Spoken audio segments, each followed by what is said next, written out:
اور اہل دوزخ کے بارے میں تم سے کچھ پرسش نہیں ہوگی، اور تم سے نہ تو یہودی کبھی خوش ہوں گے اور نہ عیسائی،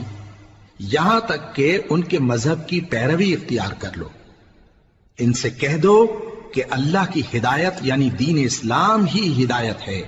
اور اے پیغمبر اگر تم اپنے پاس علم یعنی وحی الہی کے آ جانے پر بھی ان کی خواہشوں پر چلو گے تو تم کو اللہ کی پکڑ سے بچانے والا نہ کوئی دوست ہوگا نہ کوئی مددگار۔ جن لوگوں کو ہم نے کتاب عنایت کی ہے وہ اس کو ایسا پڑھتے ہیں جیسا اس کے پڑھنے کا حق ہے،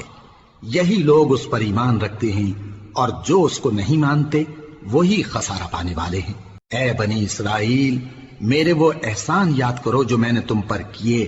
اور یہ کہ میں نے تم کو اہل عالم پر فضیلت بخشی،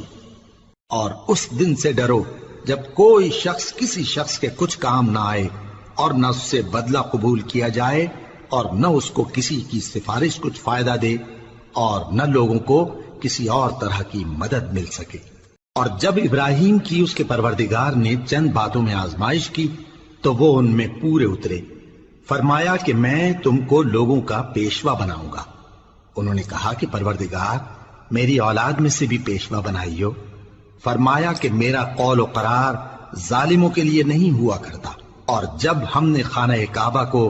لوگوں کے لیے جمع ہونے اور امن پانے کی جگہ مقرر کیا اور حکم دیا کہ جس مقام پر ابراہیم کھڑے ہوتے تھے اس کو نماز کی جگہ بنا لو، اور ابراہیم اور اسماعیل کو حکم بھیجا کہ طواف کرنے والوں اور اعتکاف کرنے والوں اور رکوع کرنے والوں اور سجدہ کرنے والوں کے لیے میرے گھر کو پاک صاف رکھا کرو۔ اور جب ابراہیم نے دعا کی کہ اے پروردگار اس جگہ کو امن کا شہر بنا، اور اس کے رہنے والوں میں سے جو اللہ پر اور روز آخر پر ایمان لائیں ان کے کھانے کو میوے عطا فرما، تو اللہ نے فرمایا کہ جو کافر ہوگا میں اس کو بھی کچھ مدت تک سامان زندگی دوں گا، مگر پھر اس کو عذاب دوزخ کے بھگتنے کے لیے مجبور کر دوں گا، اور وہ بری جگہ ہے۔ اور جب ابراہیم اور اسماعیل بیت اللہ کی بنیادیں اونچی کر رہے تھے تو دعا کیے جاتے تھے کہ اے ہمارے پروردگار ہم سے یہ خدمت قبول فرما، بے شک تو سننے والا ہے جاننے والا ہے۔ اے پروردگار ہم کو اپنا فرما بردار بنائے رکھیو، اور ہماری اولاد میں سے بھی ایک گروہ کو اپنا حکم بردار بنائیو، اور پروردگار